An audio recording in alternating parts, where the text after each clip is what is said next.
This is Donald Parham. You're listening to Chargers Unleashed, part of the LAFB Network. Stay jiggy. And this is from the second Chargers outside linebacker. Make sure you check out Chargers Unleashed. Guys, Chargers Unleashed. Sebastian Joseph Day, you know the vibes. We outside. You checking in with Mike Williams from the LA Chargers, and you're tuning in to Chargers Unleashed.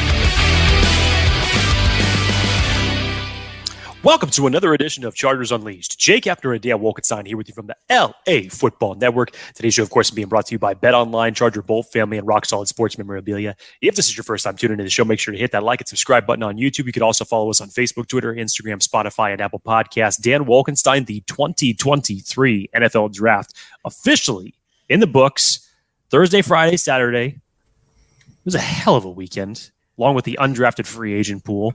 The Chargers, to summarize here before we get into the midst of things, almost stuck the landing, but for about 95% of the draft.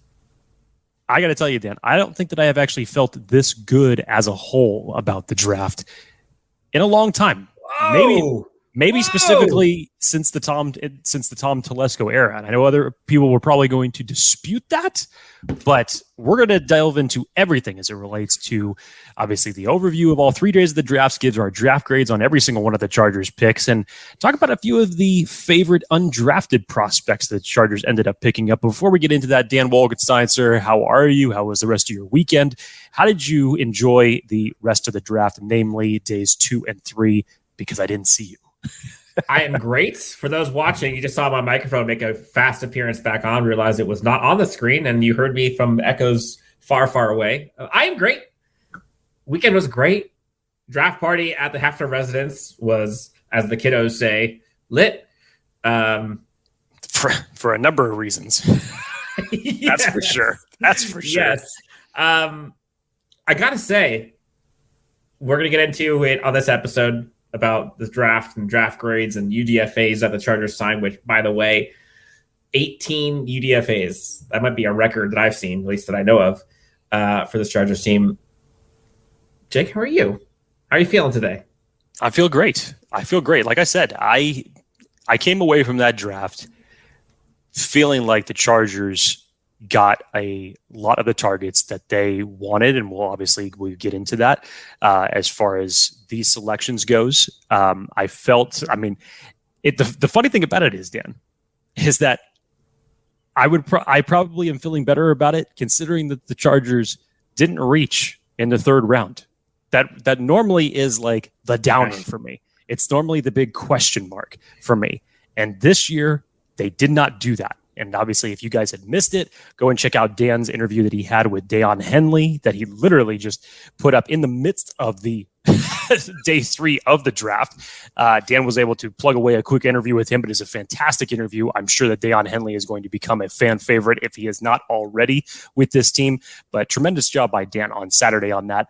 But Dan, I'm ready to get into this. Let's fully put the bow on the 2023 NFL draft for the Chargers. Let's go. We're going to talk about the Chargers draft haul 1 through 7. We'll also give draft grades for all of them, and then we'll get into the UDFAs the Chargers signed, which we may have some diamonds in the rough, if you will. But first, Jake, let's talk about our friends over at BetOnline. I want to remind everybody that BetOnline remains your number one source for all of your betting needs this season. Always the fastest and easiest way to bet on all of your favorite sports and events. So head on over to betonline.ag and receive your 50% welcome bonus with your first deposit. Just remember to use that promo code BELIEVE. That's BLEAV with BLEAV to receive your rewards. BetOnline, where the game starts. So Jake, we're going to get into, obviously, draft grades for each of these guys. And why don't we do draft grades sprinkled throughout each of these? But before we do that, Jake, let's kind of go into each of the Los Angeles Chargers draft picks. 1 through 7, Chargers ended up staying put, which a lot of folks were looking for a trade up, trade down. Who knows what it was? Chargers stayed put. Tom Telesco talked about it in his presser, that things just didn't present themselves, didn't want to force anything. They had conversations about trading, but they never ended up materializing. So Chargers go with the first round pick, number 21, Quentin Johnston. We talked about this one on our day 1 recap. Jake, now that we've had some time to marinate on this for a bit, I know I'm the optimist, so I'm going to keep my mouth shut here for a second. Jake, how are you feeling about this now, Monday after the draft? Dan, I feel about the same way today as I felt after stewing on it for a little bit on last Thursday night. If we were to give it kind of a B in the range of how I'm feeling about it, I'll give it the grade of a B as far as my grade on it. I still think, given the board had fallen, would I have gone a different way personally? Sure.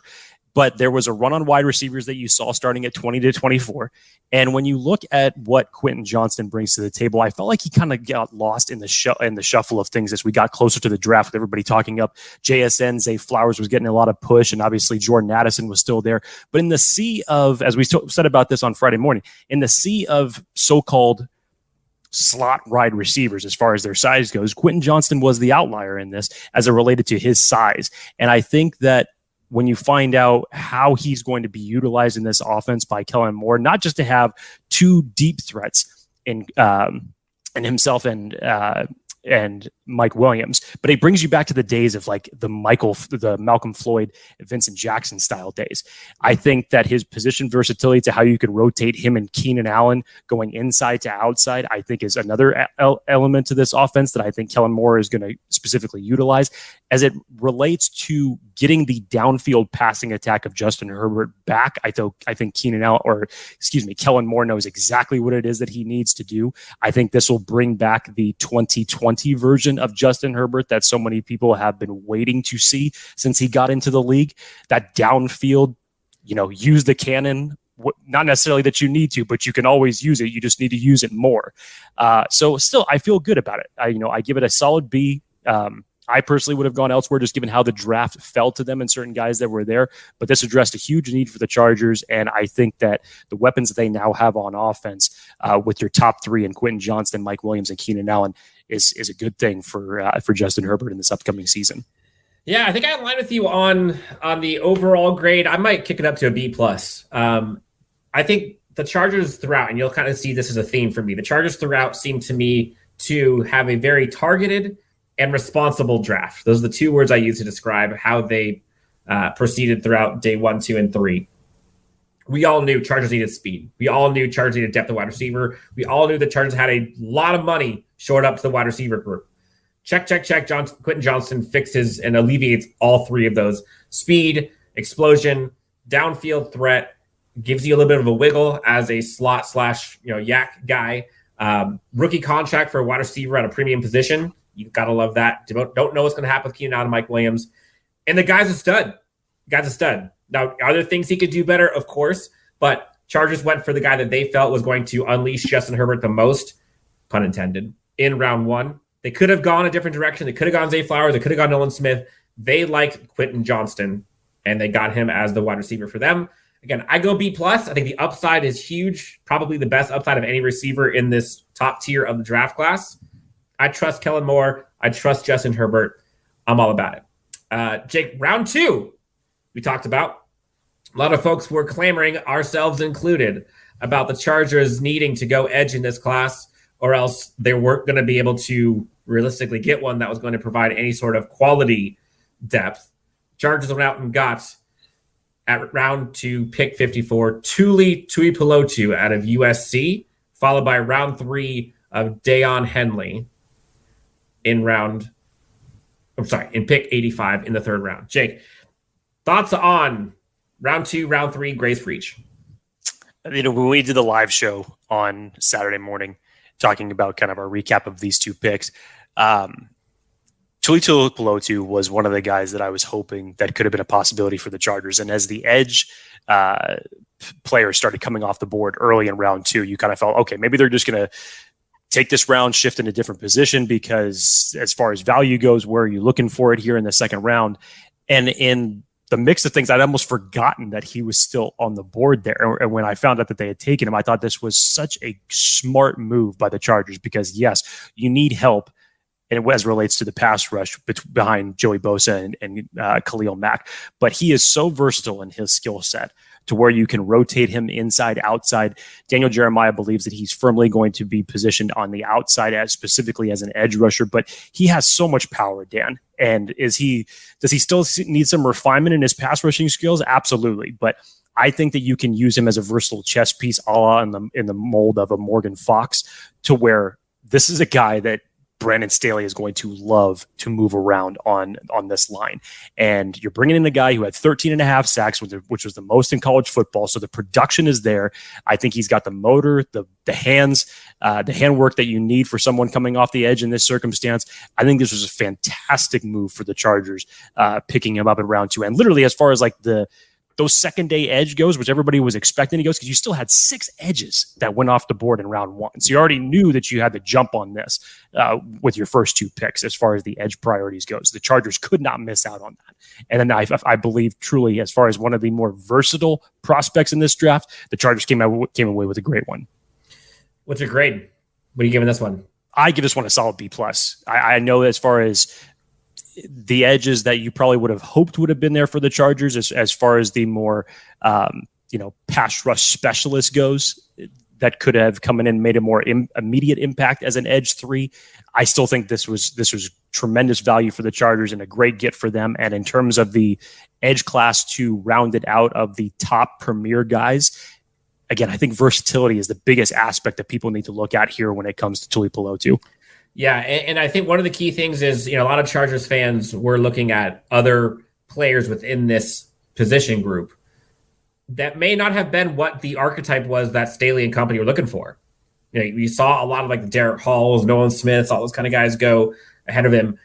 They might not want those guys. Like, they might not want that archetype, considering who they already have at 1 and 2. Like, they might want one of those Swiss Army knife types that could do it a whole bunch of different ways.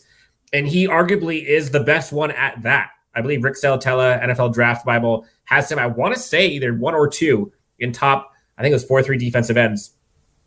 That's this guy. Again, targeted, responsible. Give this one a B+ as well. You'll notice a theme as we continue on. Most sacks in college, second most tackles for loss. The guy's in a production machine. I think he's good to go. Round 3, pick 85, Daiyan Henley. Saw him on the last episode of Chargers Unleashed, gushed about this being one of the steals. He talked about it personally, how he and his father were talking about, although he may be a steal, gives him a little bit more of a chip on his shoulder, and he's glad to be home. Athleticism for days with this guy. He can do it all. Sideline to sideline, speed, interceptions, tackles for loss. He's got forced fumbles. He does it all. This is one of those guys that Chargers fans, I think, were probably surprised how excited they were about this once they did some studying. I give this one, this might be A-, in my opinion. I might go in the A direction here just because they know they have to fix the linebacker squad. They got Eric Kendricks. This man is a whole different beast than the Chargers have had in the past. A- for me. Linebacker at Washington State, prior from Nevada. If you don't know about him, guarantee you he will be a fan favorite on the field and on the mic. This gets a solid A for me, Dan. It really does. It really does. And I say that from just like, again, the level of I think the level of value, like you were mentioning, the whole steal aspect with Daiyan Henley, but from the aspect of what pick was used to select him, the one that we're all scared of when it comes to the history of Tom Telesco and making selections. The 3rd round pick this year for the Chargers, I don't think is disappointing at all. And to flip the script, he may end up being the favorite pick of everybody as it relates to this draft goes. As far as his coverage ability as a linebacker, this is your Drew Tranquil replacement. Will he start over Kenneth Murray? Probably not, but to learn from guys like Eric Kendricks, as he was saying in his interview with you, Dan, and rounding out this linebacker group, which really had a huge priority behind it as it relates to the depth. And it was interesting considering here's all this talk that we've been having about the Chargers not valuing the linebacker groups, but yet in the Tom Telesco era, they have found Drew Tranquil and Kaiser White in the 4th and 5th round, respectfully. And here's another one that you find, but this time it's not a reach. It's a great, great value signing considering where he was ranked among the linebackers in this class. And Dan, you said it, his ferocity that he plays with, his ability to blow up passes, his ability in coverage is something to behold. And as you said, he's coming to play. And with if he is half as good a player as he is on the mic, I think the Chargers are in for a very, very big treat. Former wide receiver, former safety turned linebacker. Daiyan Henley, can't wait to see what this guy looks like at training camp. Going to be a stud. All right, so that's day one. Day two, again, we talked about those are the meat and potatoes of this draft. You have to hit on those. And the Chargers went for production. They went for need, and they went for BPA after they went to go QA or Q Johnston, excuse me. So on to day three, and this is where things got wild. This is when things got fun. You saw the Chargers go round 4, round 5. Chargers fans have been clamoring for. You and I have talked about the need to double dip at wide receiver so they can kind of get this wide receiver room a little bit more explosive. Derius Davis, the wide receiver out of TCU. They go TCU number 2. They get the burner. I think he's the second fastest person at the combine. 4.36. I want to say he's the fastest wide receiver. Offensive weapon, Darius Davis. So many D's on this. This is crazy. Darius Davis, pick number 125 from TCU, adds to the Chargers wide receiving core, brings offensive weapon, explosion, speed, and another wide receiver for Justin Herbert. More importantly, kick return, punt return, check. Arguably the best in the NFL. Best in the NFL draft. 5 career punts for touchdowns as in TCU. And some people, I think, on the surface level probably thought that you could have selected Darius Davis a little bit later in the draft. But remember, Dan, we teased about this, and Tom Telesco even alluded to it after he had made the Quentin Johnston selection, that this did not negate their pursuit for a kick returner in this draft. And for the Chargers, if you're looking at the wide receiver group as a whole, I think that's where you could probably say, like, okay, maybe that was a little bit of a reach. But the Chargers had a specific move that they were looking for to round out this group. You needed help. You needed that DeAndre Carter replacement, and you needed to give yourself some juice on special teams in the return department. And when you go out and you get one of the best guys in college football to replace that, regardless if it's your 4th round pick or not, when you see what this guy does with the football in his hands in the return game, Dan, how about the highlights that we have seen from Darius Davis just as it relates to jet sweeps? When was the last time that the Chargers were able to execute a successful jet sweep that actually had more than 5 yards of production with it? I challenge someone to find that game for me. And the last one that I can really think of was the Indianapolis playoff game when Legadou Nane ran it. I mean, it's been a long time since the Chargers have been able to run one of those plays successfully. Honestly, Joe Reed, I think, was the last one I saw. And then we never saw him from him again. There it is. Oh, you're right.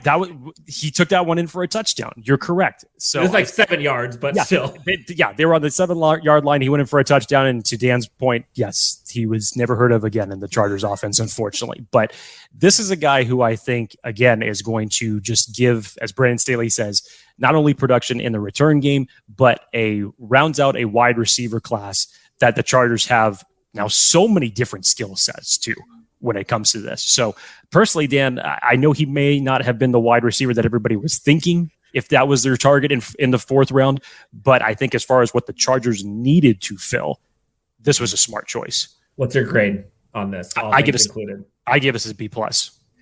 Yeah. So I give this one, this is tough because I think in terms of targeted missile strikes, if you will, we were dead on. The Chargers were going to do this. They needed to do it. And thankfully, they did it with a guy with speed, with explosion, ability. Like they have that, and also fits the special teams. Some folks are saying, "Oh, it was a reach." To who?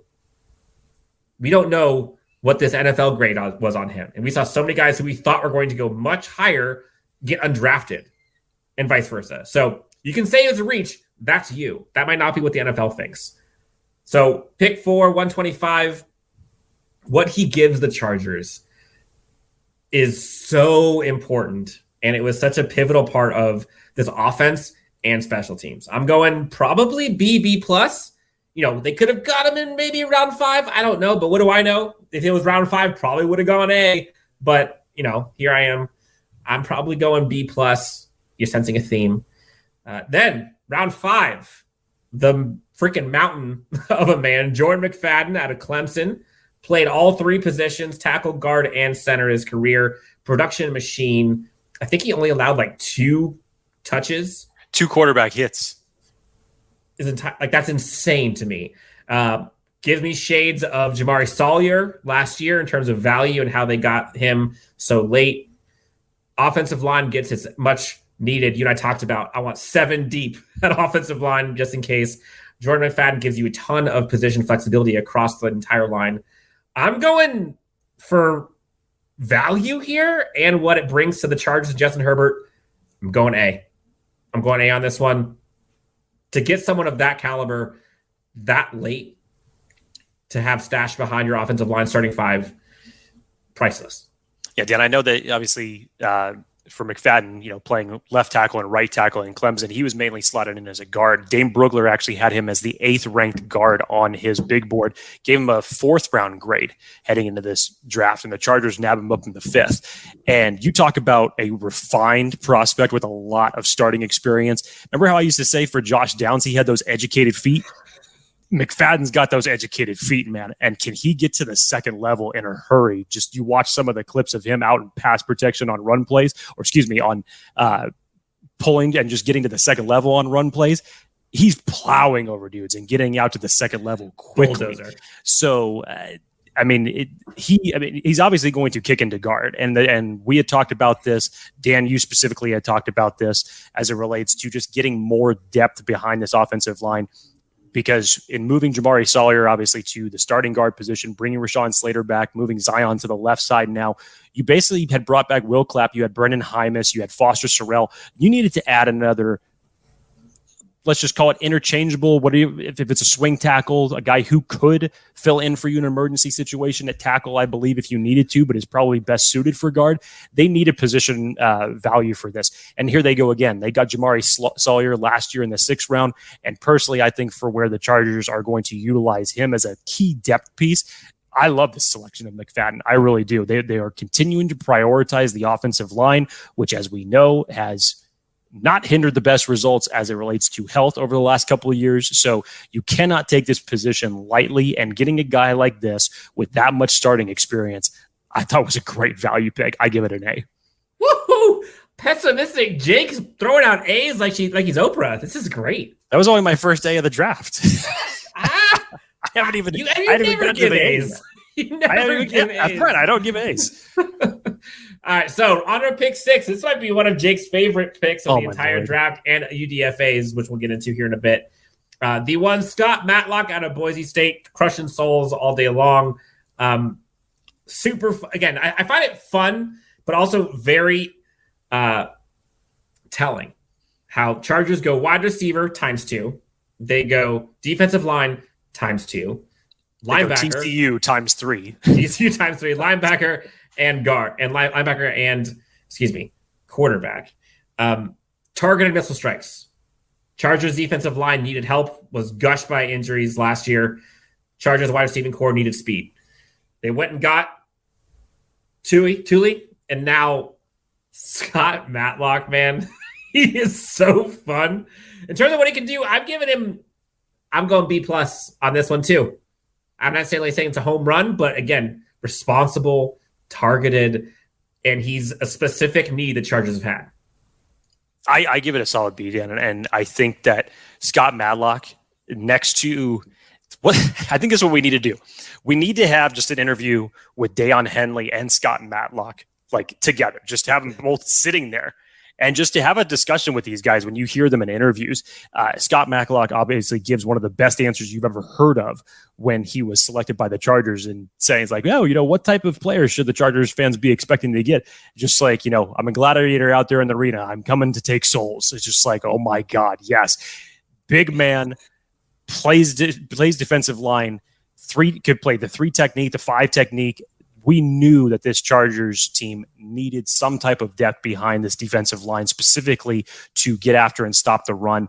He could do that very well and has some very underrated pass rushing skills for what he did in Boise State. The dude just has a motor, and his effort is relentless in pursuing whoever has the football in his hands.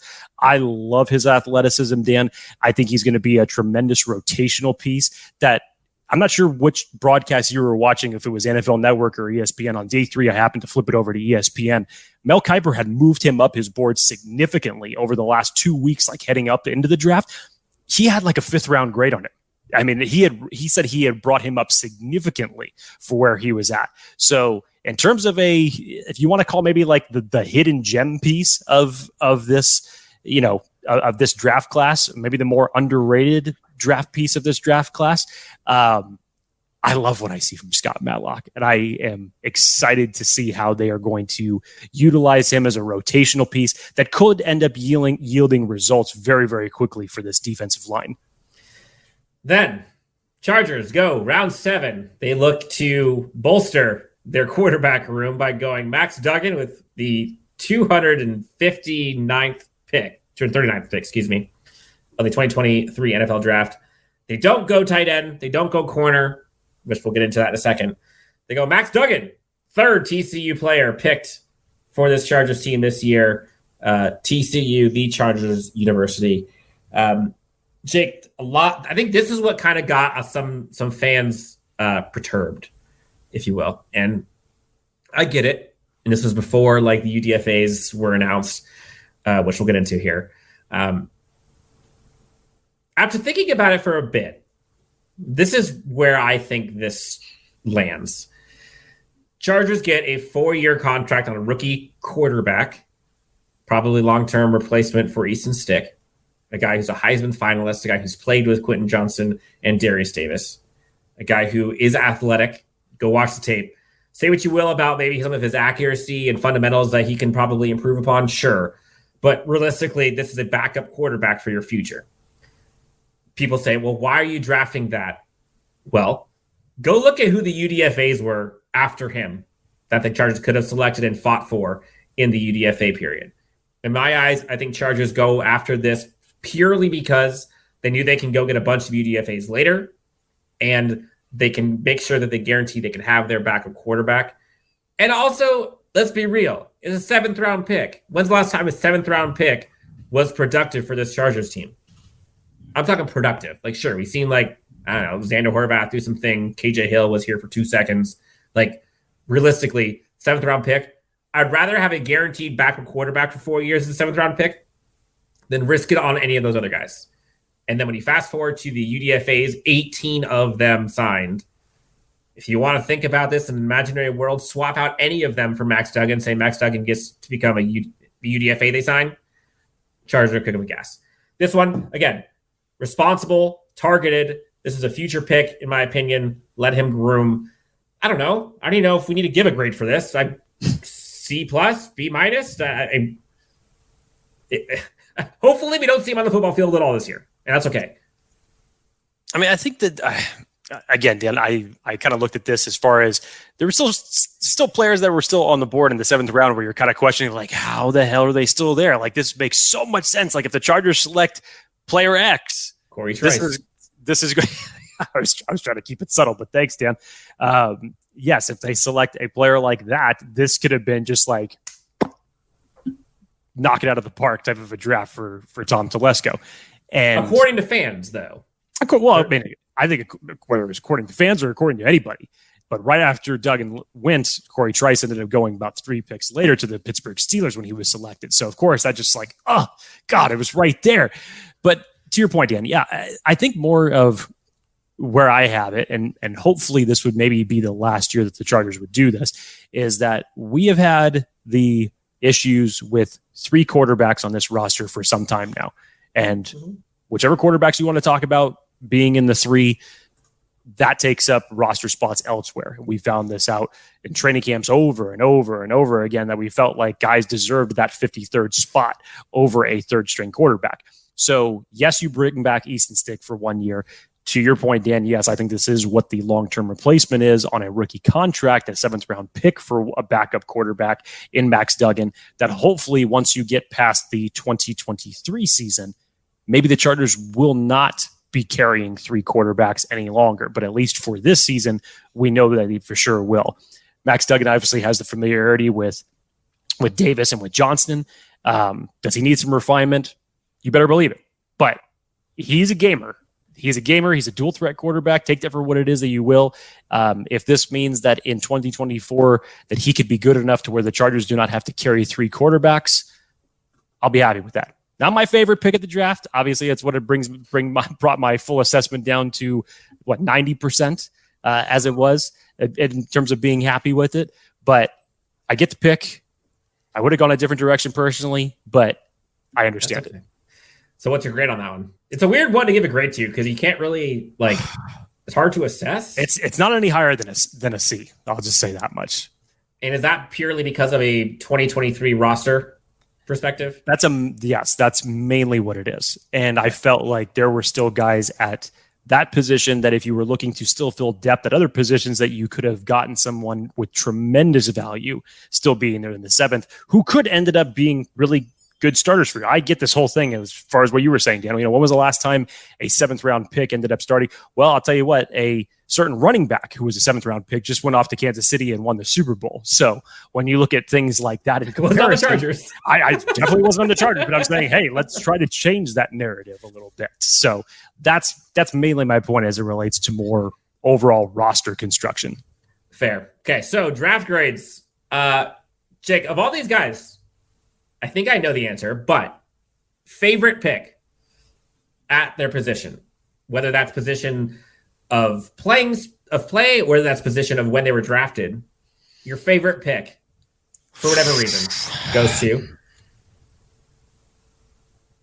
It's really a toss-up between Tuli and Daiyan Henley. It really is, because the need for pass rusher that the Chargers had to get with at least one of their first 2 picks was critical. And I think that you get a player with his type of versatility, his college that he had in UCLA this past year, I thought was tremendous. I think he's going to be a great chess piece for Brandon Staley to utilize both inside and outside on this team. But man, it's hard to not give it to Daiyan Henley for just, again, I put most of the weight from the standpoint that he was the 3rd round pick. He was the pick that Charger fans were totally afraid of was going to be another disappointment or a huge time reach from Tom Telesco. And this time it wasn't. It was a huge get and position of value and need at the linebacker spot, especially right after that, Dan. We get the announcement early on day 3 that the Chargers will not be picking up Kenneth Murray's 5th round option. So that's another critical piece here as it relates to this roster building out forward. So you bring in a guy with those coverage skills, it's close, but I have to give it to Daiyan right now. Yeah, I obviously love those 2. I think the 2 that I'm going to go with aren't necessarily the guys who I think are the best players that we picked up, but I think are the ones that I'm grateful that they acknowledged this and needed to go these routes. And I'm going either Derius Davis or Jordan McFadden. And not necessarily because they're going to be starting or because they're going to have this crazy production, but because they understood the need and the importance of special teams, of speed, and protecting Justin Herbert. I think those are the 2 things that I'm like, please, for the love of God, give me defensive depth and give me offensive explosion. And I told you, I want 7 deep. Jordan McFadden, again, steal. Love it. Derius Davis, obviously he provides the special teams acumen, but imagine him doing jet sweeps. Imagine him just burning down the field. And he presents like an interesting camp battle that we're going to be talking about here in a bit with the wide receiving core. Like, don't look now, but look at the wide receiving core, tally them up, including some of the UDFAs that we're going to talk about. How many make the team and which ones do? Like, you couldn't really promise me and guarantee that you know which 6 are going to be there, if it's even 6, which even saying 6 gets me super excited. Those are the 2. Again, not that they're going to provide the most production, but because I think they're a safety valve for this Chargers team that they did not have in years past. So we weren't done yet, because afterwards, Chargers were flying through all of the UDFAs that they brought in. 18 UDFAs for this Chargers team. I know a friend of yours at the draft party, I think he was a Bengals fan. They had 4.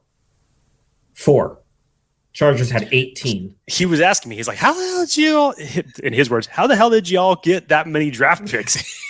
Or as far as the undrafted pool goes, he was wondering, like, what's the discrepancy here between 4 and 18? How does that end up happening? Money, probably. So Charles went through a bunch, and I could read off all these names. It's going to take too long. Let's go through some of the ones that we think are biggest hits, biggest potential, ones that we want to talk about that Chargers fans are probably going to hear a lot of come training camp and beyond. I mean, my favorite of this class is Gerard Clark. It's Gerard Clark, man. You get a guy that probably the Chargers have not seen this type of girth and size since the Jamal Williams days. 334 pounds. And when you watch him, go watch him at the combine and watch how he carries 334 pounds with his foot quickness, deceptively fast for a guy his size. Definitely needs some refinement, but I mean, this dude has a motor for a guy that moves that big. So you bring in someone who could help anchor that defensive line as a rotational piece, possibly in the run game, but also could you possibly long-term develop into some guy who could have surprising foot quickness, get in the backfield? Absolutely. You gotta love what you see when you're seeing a guy this big move that with that type of agility. I'm really excited about this one. I think this is one of the top names to possibly stick out of this undrafted class for sure. And the Chargers actually have a few good options as it relates to that. But Gerard Clark would be my top guy if we were to make a selection this early before training camp starts. Jake, think about the interior defensive line names that we have with this team right now, and just defensive line in general. Like, you added Tuli in this draft, and then interior, you talk about Gerard Clark, obviously. Then you add a Scott Matlock, who we all love. And then you add on top of that, you got Otito. You've got Sebastian Joseph Day. You got Austin Johnson. You've got Chris Hinton. Like, that's a lot of names. I think it's going to be between Hinton and him for the last spot. I think Gerard Clark has it, to be honest. I think it's his. Love that one. Jake, one of the guys who I think is probably, if not him, second best chances of making the squad, Taiwan Mullen, cornerback. This kid's a beast. He's had some issues with injuries, which that's kind of the one outlier, is probably why he didn't get drafted. But Taiwan Mullen is so fun to watch. And he's like your perfect prototypical slot corner. Like, on a team in which all you have right now is Jazeer Taylor, he's got a great chance to make the team, and he's a good one. So go check out this guy. He's a fun one to watch. Taiwan Mullen, one of my favorites. Jake, another one. You heard about wide receiver. We talked about it. Pokey Wilson out of Florida State. Somebody mentioned this in our comments. I don't remember who it was, but he totally has, like, from a play style perspective, totally has like a Tyron Johnson, T. Billy vibe to me, the way that he plays. I get more of like the T. Billy vibe, if you will. I definitely get more of that from him. Yeah. I would love to see camp battle with him. Because again, go back to the wide receivers now. Like, count them for me. Mike Williams. You know for sure that the Chargers are going to keep 6 this year. Well, I mean, that much you know. I hope. I would hope so. But even still, there's going to be a bitch of a competition that's for what I'm saying. Anybody else that's trying to stick. So yes, we know Quentin Johnston. We know Mike Williams. We know Keenan Allen. We know Josh Palmer. That's 4. Okay? That's already 4. And now let's just say there are 2 spots left. You got Darius Davis, Jalen Guyton, possibly Pokey Wilson. Like, one of those guys isn't going to make it. And, like, I'm excited. I love that. I mean, if Pokey Wilson is the odd man out, it's going to be kind of a bummer. But that just means Jalen Guyton balled out. Or vice versa. So, that's going to be a fun one. Any other guys that you thought were interesting? I did think that the couple of guys, safety out of, I want to say it was Ole Miss. What's his name? AJ Finley.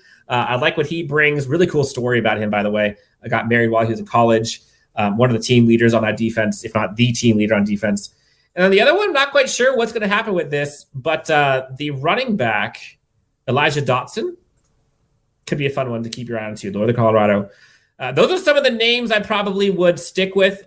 We haven't talked about one position, Jake, that I think people are probably wanting to talk about. I'll let you take the lead on this one. They did get one tight end as a UDFA. Yes, they did. It's pronounced Ezeki. I'm assuming it's Michael Ezeki out of UCLA that they ended up selecting. I believe so. So there was two positions specifically that we were a little bit surprised the Chargers were not able to select when it relates to 7 rounds in the NFL draft. That was tight end, that was corner. We thought for sure we would have been seeing a defensive back at some point in this draft with the way that Brandon Staley loves defensive backs and has talked about how you cannot have enough of them. And we were just talking about this after day 2, the insurance that you need, not just for J.C. Jackson, whenever he's able to come back, it's still completely up in the air, even though early signs are promising. But you still need it from a standpoint of we don't know what it's going to look like beyond the time when Mike Williams will no longer be on this team past 2023. We don't know as it stands right now. So I felt like if you got another body in there for insurance, that would have definitely helped.